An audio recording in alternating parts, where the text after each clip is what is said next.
பல நூற்றாண்டுகளாக மக்களிடையே பரவிய ஒரு மூட நம்பிக்கை. தஞ்சை பெருவுடையார் கோபுர கலசத்தின் நிழல் விழுவதில்லை என்பது உண்மையா அல்லது கட்டுக்கதையா? ராஜராஜ சோழன் கட்டிய பெருவுடையார் கோயில் கிபி 1010 கட்டப்பட்டது.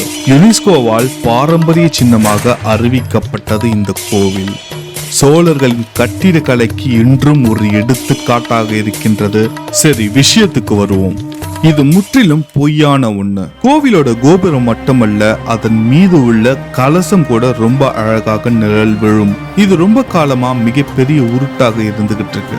நடக்கும் பொழுது கூட கோபுர நிழல் காலில் மிதிக்க கூடாது என்று சோழர்கள் இதை சிறப்பா கட்டியதா நிறைய செய்திகள் பரப்பப்பட்டுச்சு.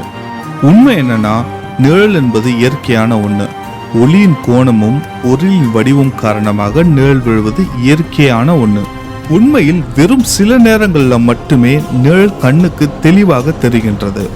ஒளியின் சுழற்சி, காற்றுத்தன்மை, வெப்பநிலை, மழைக்காலம், கோடைக்காலம், குளிர்காலம்னு ஒவ்வொன்றிலும் நிழலின் தாக்கம் மாறும்.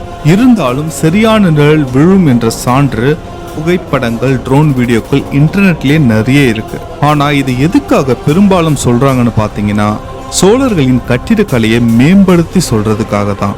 ஆனா விஷயம் என்னன்னா, சோழர்களின் கட்டிடக்கலை உண்மையிலே மிகவும் சிறப்பான ஒன்று. தஞ்சை கோபுர கலசத்தின் நிழல் விழுகின்றது, ஆனால் அதில் விஞ்ஞானமும் வித்தியாசமும் உள்ளது.